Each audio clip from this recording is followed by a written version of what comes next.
Democrat is just a big fancy word for mammals with something special. And these girls are pointing that out to you, so those little flippers that they have. Sure, everybody knows what a walrus looks like. They're big, weigh a couple thousand pounds, big tusks, just very, very large animals. Very different from seals and sea lions. Seals and sea lions, on the other hand, are very similar. And believe it or not, people actually walk around the zoo saying, we have wonderful seals here. Which does not go too well with these girls. These girls are wonderful sea lions, very proud sea lions. There's nothing wrong with seals, by the way. They're just not sea lions. So, we have a few differences to point out to you guys. We don't go around the zoo, but we go around the city telling everybody how wonderful our seals are, because that just kind of embarrasses these girls. One of the first things you can do is take a look at the side of their head. These girls are pointing out those little ear flaps. Sea lions obviously have ear flaps. Seals, they just have a little smooth head, little addition where their ears are. They can hear this fine, they're just missing these little ear flaps right here. Good way to remember that is think about the lions you saw when you first walked into the zoo. Think to yourself, lions have ears. Sea lions, they also have ears. Another great difference between seals and sea lions is the way they move on land. Give these girls a spin around for you guys. Notice how they tuck their flippers underneath their body. They can pick their belly up off the ground. They can hop. Everybody hops, which is good. They can do that because they have those nice big long front flippers.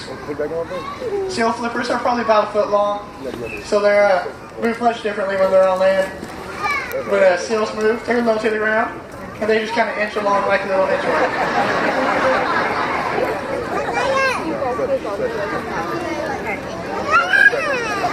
Alright, so these girls are very good swimmers. They're good swimmers for a couple reasons.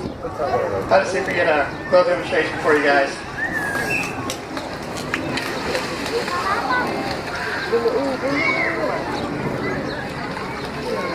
That didn't work as well as I thought, but like I said, they're very good swimmers. They can take a couple strokes and they get across the pool very, very quickly. And like I said, they can do that for a couple reasons. One is these girls have very strong front flippers. You may be wondering to yourself, how strong are these front flippers? Well, I didn't mention it to you earlier, but the adult females actually weigh about 200 pounds. I'm sorry, I guess I should say a petite 200 pounds. A very petite 200 pounds. I guess if 200 pounds can be petite. But let's get a little demonstration of how strong their front flippers really are. They can actually lift all 200 pounds up off the ground, which is pretty impressive if you ask me. Now these girls are also very streamlined. That actually helps them get through the water.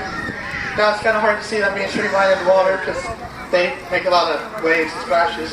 So it's kind of hard to see. So if we get a little demonstration of streamlining here on land. Callie, you kind of look like a plane. Chloe, you're just not even listening. There we go. Once they tuck their flippers next to the body, they can actually cut through the water pretty quickly and reach speeds around 20, 22 miles an hour, which is pretty good, pretty fast if you ask me. Now it's a good thing these girls are good swimmers because out in the wild they actually have to worry about predators. They have two main predators out in the wild. First one is the killer whale. Second one, these girls love to do a little demonstration. So if we get them to demonstrate their second predator.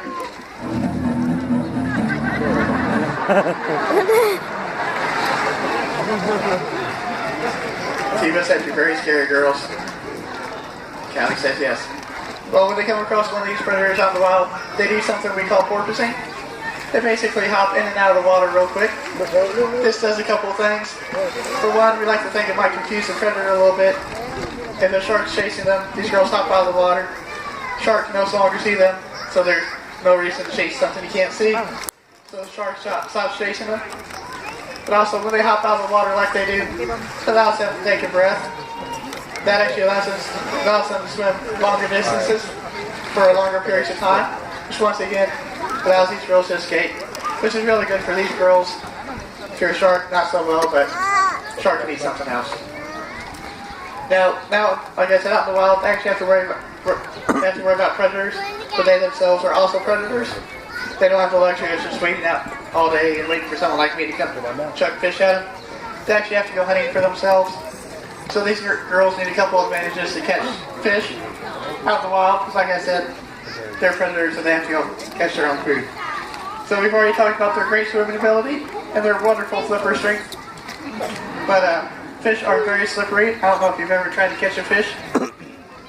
Just like I said, fish are very slippery. So these girls need something to catch the fish with. And of course, it's their wonderful sharp teeth.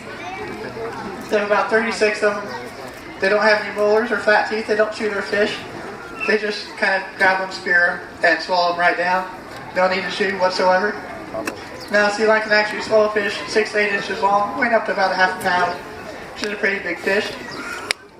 And we actually cut our fish up into little bits for training purposes, but like I said, these girls can actually swallow a couple big fish. Now, fish are obviously going to be trying to swim away from them if you pass their head at every direction.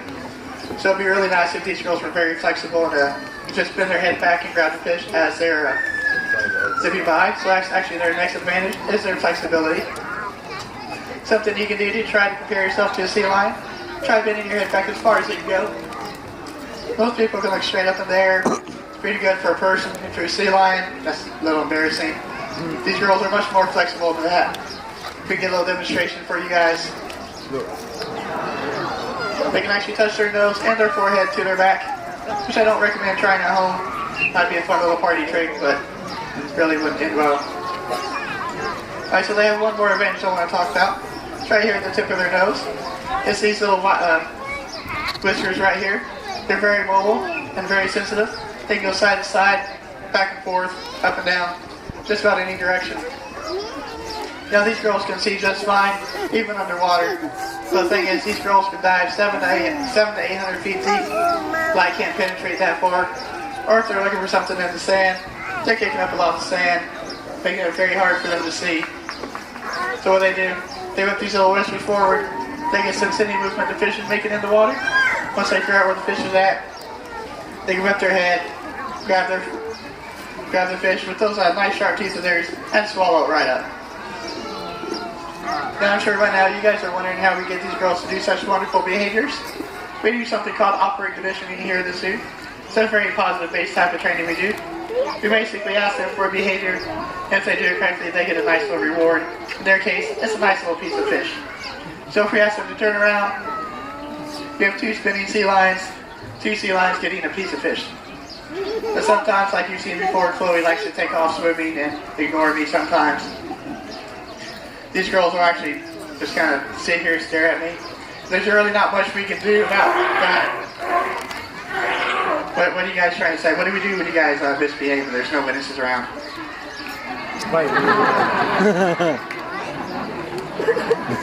We do not do any sea lion spankings here at the zoo, no matter how much we want to. It's like I said, we want to stay positive. We want them to enjoy training. And spanking is obviously a very, very negative punishment. And like I said, we want to be positive. We want them to enjoy training. So if they do swim off, we wait for them to come back. If they ignore us, we just try another behavior. That usually gets them going. We want them to, like I said, enjoy training. And we want to have this bond here between us. So they trust us, we trust them. Makes everything so much better. So like I said, we just stay positive. We have a couple different types of behaviors we do here at the zoo. We do those fun show behaviors everybody likes to see. See if we can get them to do one of those.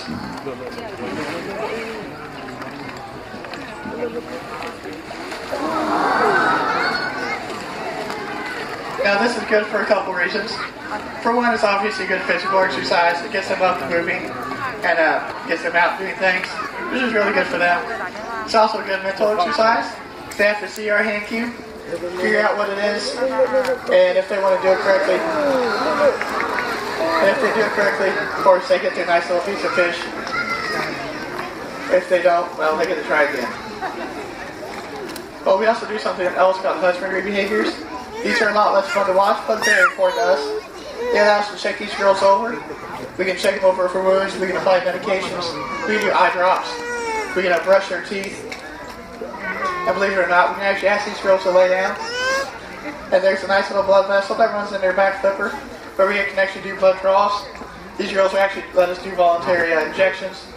And they will hold perfectly still until we release them. And all they want in return is a nice little piece of fish. And they can do that because they trust us and we trust them. And it makes our lives and their lives so much better because they're a lot less stressed and so are we. So like I said, training is a very good thing. Now a big part of the training is to bring out some natural behaviors that these girls already have. So we have a few of those advantages I talked about earlier. So when you and I play Frisbee, we use our hands. We have fingers and thumbs. Great for catching, great for throwing. But sea lions, they just have flippers, no fingers, no thumbs. Not really great for catching or throwing. So they need something else to catch their Frisbee with. So when Chloe and I play Frisbee, let's see what she uses to catch the Frisbee.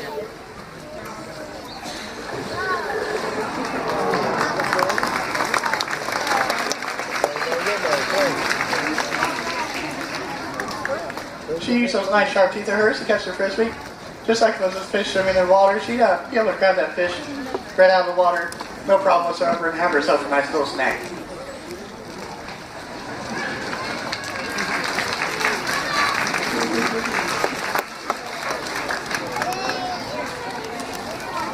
And we have one more behavior to show off for you guys. This one's a little bit more fun to watch and to talk about. Let's see if we can get both of our sea lions doing this.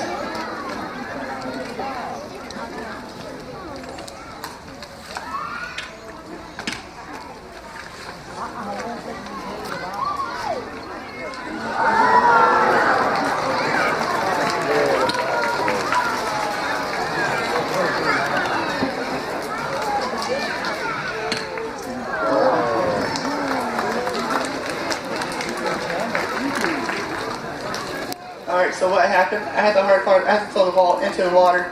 She had the easy part. She went out into the water, put her nose directly underneath the ball. And once she did that, she flipped those little whiskers forward, and she was able to sense any movement the ball was making, and able to quickly adjust, keep her nose directly underneath the ball, and bring it all the way back. We'll do this one more time.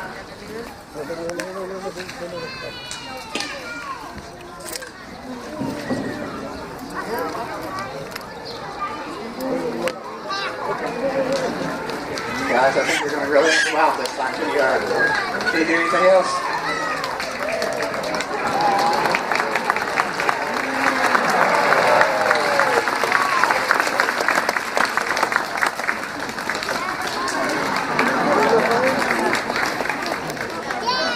Alright, so I'm almost out of fish.